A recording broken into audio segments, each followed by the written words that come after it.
अस्सलाम वालेकुम everyone, this is doctor सहर Chawla right at your service. और हम बात करने लगे हैं गिरते बालों के इलाज पे। यानी गिरते बालों का इलाज कैसे किया जाए? सबसे पहले तो कि इसकी वजूहात इतनी ज़्यादा हैं, तो हर डिज़ीज़ की तरह जब तक आप उसकी वजह पे नहीं पहुँचते, जैसे कब्ज़ की वजह पे नहीं पहुँचते, तो आप जो मर्ज़ी टोटका अपना लो, उसका इलाज ही नहीं होना जब तक आप उसके मेडिकल रीज़न पे नहीं पहुँचते। आपके पास बालों का लॉस सबसे पहले तो ऑटोइम्यून हो सकता है, जिसके बारे में जो अवेयरनेस है वो बहुत कम है। यानी बॉडी का जो इम्यून सिस्टम है वो अपने ही अगेंस्ट हो जाता है और वो बॉडी के I am so sorry cells destroy करना शुरू कर देता है, जिसमें आपके पास हेयर फॉलिकल्स भी आते हैं। अभी जो हेयर फॉलिकल्स हैं आपके, ये आपकी बॉडी के सेकंड फास्टेस्ट ग्रोइंग सेल है आपकी इंटेस्टाइनल सेल्स के बाद। इसका और दूसरी रीज़न है कि आपके सर्वाइवल के लिए आपकी बॉडी को पता है कि आपकी ज़िंदगी के लिए ये वाइटल नहीं है।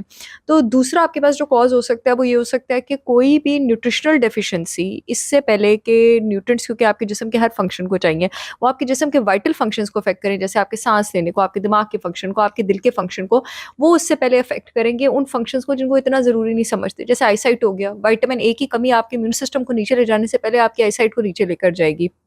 ज़िंक की कमी आपके इम्यून सिस्टम को नीचे ले जाने से पहले आपके बालों को नीचे लेके जाएगी। विटामिन डी की कमी आपकी हड्डियों को खुरने से पहले आपके बालों को नीचे लेके जाएगी। तो अगर आपके बाल गिरना शुरू हो रहे हैं तो ये एक बॉडी की तरफ से क्राई फॉर हेल्प हो सकती है कि मेरी मदद करो, यानी मेरे जिस्म में न्यूट्रिएंट्स की कमी होना शुरू हो गई है। एक रीज़न आपके जेनेटिक्स भी होते हैं जो कि इतना कंट्रोल में नहीं है, लेकिन उस पे दिल बुरा करने की ज़रूरत नहीं, क्योंकि एक चीज़ अब एपिजेनेटिक्स भी है। यानी वो फैक्टर्स आपकी एनवायरनमेंट से और आपकी आदतों से और आपकी लाइफ़स्टाइल से जो कि आपके जीन्स को पॉजिटिवली इन्फ्लुएंस कर सकते हैं, तो आपको अपने जीन्स को लेके इतना परेशान होने की ज़रूरत नहीं है अगर जेनेटिक्स में है तो। कुछ हद तक एज भी हो सकता है, हार्मोनल चेंजेस हो सकती हैं, जैसे औरतों में कुछ औरतों में पीएमएस में मेंस्ट्रुअल साइकिल से पहले जब एस्ट्रोजन ऊपर जाता है उनका, तो उनका हेयर फॉल बहुत शदीद स्टार्ट हो जाता है। पीसीओएस में लड़कियों में इंसुलिन आपके पास बहुत ज़्यादा होता है, insulin is directly proportional to androgen, testosterone. Testosterone जब ज़्यादा होता है, हमें पता है आपके पास हेयर लॉस ज़्यादा होता है। इसके अलावा आपके पास मेनोपॉज़ में ख़वातीन में एस्ट्रोजन प्रोजेस्टेरोन रेशियो जब डिस्टर्ब होता है, मैंने एस्ट्रोजन टॉक्सिसिटी पे बात की थी, जब ज़ीनो एस्ट्रोजन की टॉक्सिसिटी, फॉल्स एस्ट्रोजन की टॉक्सिसिटी होती है, हेयर लॉस आपके पास ज़्यादा हो जाता है। आपके पास एनीमिया में जब आपके पास आयरन कम होगा, फॉलिक एसिड कम होगा, तो सारी सर्कुलेशन ब्लड नहीं हेयर फॉलिकल्स में लेके जानी है, फास्टेस्ट ग्रोइंग सेल है, हर वक़्त उसको सर्कुलेशन चाहिए, उस वजह से आपके पास हो सकता है hypothyroid. One of the major reason है आपके पास बालों की हेयर फॉल की और गट डिस्टर्बेंसेस। उसकी रीज़न ये है कि सबने बड़े बायोटिन सप्लीमेंट्स के ऐड देखे होंगे बालों की ग्रोथ के लिए। तो बायोटिन आपके पास गट बैक्टीरिया बनाता है। अगर आपके पास गट स्ट्रॉन्ग नहीं होगा ना, एक तो अगर आपके पास गट स्ट्रॉन्ग ना हो, आपका थायराइड फंक्शन भी मज़ीद नीचे जाता है और आपके पास बैक्टीरिया ठीक नहीं बनते हैं, बायोटिन जो है वो ठीक बनता नहीं है और आपका हेयर फॉल होता है, तो गट का फंक्शन और गट अच्छा होगा तो न्यूट्रिएंट्स एब्ज़ॉर्ब होंगे, तो गट का फंक्शन ठीक होना तो बहुत ज़्यादा आपके पास ज़रूरी है। कुछ मेडिकेशंस की वजह से हो सकता है, प्रेगनेंसी की वजह से हो सकता है, और मोस्टली हमारे बाल 70 टू 80% ऑफ द टाइम अपने ग्रोथ फेज़ में रहते हैं। 10 टू 20% ऑफ द टाइम वो अपने रेस्टिंग फेज़ में आते हैं, जिसको टीलोजन एफ्लियम कहते हैं। कुछ लोगों में टीलोजन एफ्लियम फेज़ जो है वो अगर लंबा चला जाए तो बड़ा ड्रास्टिक हेयर लॉस हो सकता है। जिन लोगों ने बड़ी गंदे वाली क्रैश डाइट और कीटो की हो, उनमें हेयर लॉस होता है इसलिए क्योंकि उन्होंने अपने प्रोटीन, ये बाल आपके प्रोटीन है, इनको प्रोटीन चाहिए। उन्होंने अपना प्रोटीन और माइक्रोन्यूट्रिएंट्स, अपने iron, silica, selenium, biotin, B vitamins, इन सब का ख्याल नहीं रखा होता, फिर इनको गंदा तरीन वेट लॉस होता है। स्ट्रेस, टेंशन, जब आपकी बॉडी में कॉर्टिसोल लेवल ज़्यादा होंगे, cortisol is directly proportional to insulin, insulin is directly proportional to androgen, आपके मेल हार्मोन ऊपर जाएँगे, आपका शदीद किस्म का हेयर लॉस होगा, किसी किस्म का फिज़िकल ट्रॉमा वगैरह, सर्जरी, ये भी बॉडी में न्यूट्रिएंट्स की डेफिशिएंसी करती है और आपको स्वेयर हेयर लॉस हो सकता है। ये इतना बड़ा टॉपिक है कि इस पे पूरी दिन बात हो सकती है। लेकिन मैंने कॉजेज़ से बात इसलिए स्टार्ट की है कि पहले आपको पता हो कि क्या-क्या कॉज़ है, तो आपने उसके साथ क्या-क्या करना है। And last but not the least, मैंने पहले भी बात की थी, मर्दों में जो है मेल पैटर्न बैलनेस है, एंड्रोजेनेटिक एलोपेशिया, बहुत ज़्यादा डीएचटी, डिहाइड्रोटेस्टोस्टेरोन की वजह से उसमें हो सकता है। मैंने पहले भी बात की थी कि जो डीएचटी है वो आपके पास, जो मर्दों में बहुत ज़्यादा टेस्टोस्टेरोन होता है जिसकी वजह से हेयर लॉस होता है, उसके लिए जो मेडिसिन्स यूज़ होती हैं वो उस एंजाइम को रोकती हैं जो कि आपके पास डीएचटी बनाता है एरोमाटेज़। तो वो सारी चीज़ें आपके पास जो एरोमाटेज़ को रोक सकती हैं, वो इस हेयर लॉस को भी रोक सकती हैं। जैसे कि अनियन जूस, जिसका मैं बता चुकी हूँ कि 50-50 रेशो आप मिक्सचर बना के अपनी स्कैल्प पे लगाएँ। दूसरा आपके पास ग्रीन टी, उसका भी 50-50 पानी के साथ रेशो बना के स्कैल्प पे लगाएँ, एरोमाटेज़ को इनहिबिट करेगा, डीएचटी को इनहिबिट करेगा, आपके पास हेयर लॉस कम होगा। रोज़मेरी रोज़मेरी ऑयल, इस पर भी मैं पहले बात कर चुकी हूँ। और एक और चीज़, अपने जो शैम्पूज़ हैं प्लीज़ उनको सल्फ़ेट फ्री ख़रीदा करें, क्योंकि सल्फ़ेट आपके पास प्रोटीन का कटर है। और पानी में फ्लोराइड कंटेंट ज़रूर चेक करें, क्योंकि अगर पानी में फ्लोराइड ज़्यादा होगा ना, ये आपका हेयर लॉस भी करता है, और फ्लोराइड पानी में ज़्यादा होगा तो आपका थायराइड फंक्शन भी नीचे लेके जाता है। दोनों चीज़ें आपका हेयर लॉस करेंगी। सेलेनियम की अगर आपको कमी होगी, आयोडीन की कमी होगी, आपका हेयर लॉस ज़्यादा होगा, और ये न्यूट्रिशनल डेफिशिएंसीज़ के क्राइटेरिया में आ जाता है। और सेलेनियम आपके थायराइड फंक्शन के लिए भी बहुत ज़्यादा ज़रूरी है। इसके बगैर T4 हार्मोन T3 में कन्वर्ट नहीं हो सकता, और वही लोग हाइपोथायराइड होते हैं जिनमें T4 T3 में कन्वर्ट नहीं हो सकता। तो अपनी डाइट को नट्स में, ग्रेन्स में, सी फूड में, सीवीड्स में और पिंक सॉल्ट में रिच रखें, ताकि आपकी पिंक सॉल्ट पे मैंने अभी रिसेंटली लास्ट इसमें वीडियो की, आपकी बॉडी में सारे जो है ट्रेस मिनरल्स वगैरह इन सब की कमी ना हो। वो लोग जिन बच्चियों को पीसीओज है, उन इंटरमीडिएट फास्टिंग पे फ़ौरन चली जाएं और हेल्दी कीटो करें, क्योंकि जब आप इंटरमीडिएट फास्टिंग करेंगे इंसुलिन नीचे आएगा, इंसुलिन नीचे आएगा तो एंड्रोजन नीचे आएगा, एंड्रोजन नीचे आएगा तो आप देखेंगे, ये सिंपल से आप कनेक्शन समझ जाएँ तो आपका जो हेयर लॉस है वो ठीक होना शुरू हो जाएगा।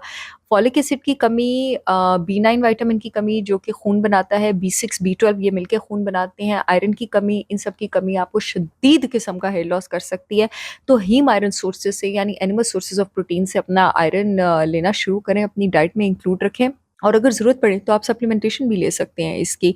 बायोटिन की आप सप्लीमेंटेशन भी ले सकते हैं अगर स्वेयर वेट लॉस हो रहा है और वो आपने डायग्नोज़ कर लिया आपके डॉक्टर ने कि वो बायोटिन की कमी से ही है, खुद से डायग्नोज़ ना करें, डॉक्टर से डायग्नोज़ करवाएँ। तो आप अदरवाइज़ बायोटिन आपके पास अंडों में मौजूद है, बायोटिन आपके पास शकरकंदी में मौजूद है, बायोटिन आपके पास मशरूम्स में मौजूद है, होल ग्रेन्स में मौजूद है। आपके पास ज़िंक की कमी की वजह से इतना कॉमनली आपके पास होता है जो है हेयर लॉस, और ज़िंक आपके पास सबसे ज़्यादा रेड मीट में मौजूद है, ज़िंक आपके पास सी फूड में मौजूद है, ज़िंक जो है वो आपके पास नट्स में, सीड्स में मौजूद है, लेकिन सबसे ज़्यादा रेड मीट और सी फूड में मौजूद है। तो यहाँ से ज़िंक लेने की कोशिश करें। और ज़िंक भी एक्स्ट्रा टेस्टोस्टेरोन बनने को इनहिबिट करता है, तो जिन मर्दों में हेयर फॉल बहुत ज़्यादा है वो ज़िंक ले सकते हैं। विटामिन डी के, जिस टाइम आपकी हेयर ग्रोथ हो रही होती है ना, उस टाइम विटामिन डी के रिसेप्टर्स हेयर फॉलिकल्स में बढ़ जाते हैं। विटामिन डी इतना ज़रूरी है हेयर ग्रोथ के लिए। डेयरी प्रोडक्ट्स में, अंडे की जर्दी में मौजूद है विटामिन डी, आप कॉड लिवर ऑयल में मौजूद है, फैटी फिश में मौजूद है। अपनी डाइट में विटामिन डी की ज़्यादती रखें, क्योंकि विटामिन डी फूड सोर्सेज में इतना ज़्यादा नहीं है और सनलाइट हम इतनी ज़्यादा लेते नहीं हैं। तो इसे रोज़ अंडे खाएं, 2-2 अंडे खाएँ, ज़र्दियों के साथ खाएँ, क्योंकि अंडियों की ज़र्दी में ना सिर्फ विटामिन डी मौजूद है बल्कि विटामिन ए भी मौजूद है, और विटामिन ए आपकी जो हेयर फॉलिकल्स में सीबम है इसको बनाने में हेल्प करता है, उसकी वजह से हेयर फॉलिकल्स की ग्रोथ अच्छी रहती है। अंडे की ज़र्दी में ज़िंक भी मौजूद है, जिसके बारे में मैं बात कर चुकी हूँ। अंडे की ज़र्दी में ओमेगा 3 फैटी एसिड्स भी मौजूद हैं, जो अगेन हेयर फॉलिकल की ग्रोथ के लिए बहुत-बहुत ज़बरदस्त हैं।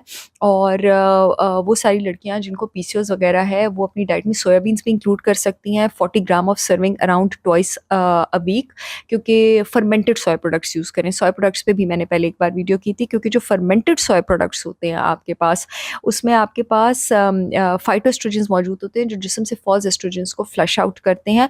मर्द हज़रात जो है वो up to 20 gram of serving soybeans fermented soya products की हफ्ते में एक बार ले सकते हैं। मर्दों में हम इसे रिकमेंड नहीं करते, क्योंकि ज़्यादा सोया, क्योंकि वो उनमें टेस्टोस्टेरोन जो है वो नीचे लेके जाता है। सिलिका के लिए आम, मैंगो का, कच्चे आम का आप इस्तेमाल करें, और सिलिका आपके बालों की ग्रोथ के लिए बहुत ज़बरदस्त है। फिग्स रिकमेंड करती हूँ, कैरेट्स रिकमेंड करती हूँ मैं, दालें रिकमेंड करती हूँ मैं। अदर देन दैट दही दही का इस्तेमाल करें, प्रोबायोटिक्स में रिच है, आपके गट को भी स्ट्रॉन्ग करती है। दही में विटामिन B6 और B12 भी है, तो ये भी आपकी हेयर ग्रोथ के लिए बहुत अच्छे और अगेन प्रोबायोटिक्स का एक रिच सोर्स है। अपने स्ट्रेस लेवल्स को ज़रूर रेगुलेट करने की कोशिश करें। देखें कि क्या आप प्रॉपर्ली सो रहे हैं, क्या आप प्रॉपर्ली एक्सरसाइज कर रहे हैं, क्योंकि अगर आप बेस्ट न्यूट्रिएंट्स भी ले लेंगे और आप अपने स्ट्रेस लेवल्स जो हैं बेस्ट सप्लीमेंट्स भी ले लेंगे, उनको ठीक नहीं करेंगे तो आपका हेयर लॉस रुक ही नहीं सकता।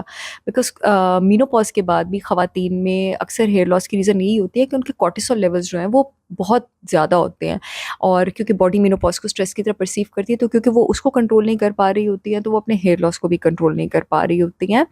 And last but not the least, अपनी हाइजीन का बहुत ज़्यादा ख्याल रखें, and try using cold water for hair wash. कोशिश करें कि आप कोल्ड वाटर को हेयर वॉश के लिए यूज़ करें। थायराइड का अगर आपको प्रॉब्लम है या कोई भी ऑटो इम्यून डिजीज़ का आपको प्रॉब्लम है, तो अपनी डाइट से आप ग्लूटेन निकाल दें, स्पेशली अगर आपको हाशिमोटोस थायराइडाइटिस है और उसकी वजह से आपको हेयर लॉस हो रहा है।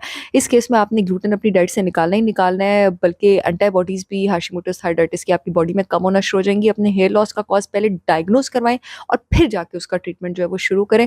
हो सकता है कुछ लोगों को इस वीडियो से हेल्प मिल जाए। I will see you all again with another informative video. तब तक के लिए अल्लाह हाफ़िज़।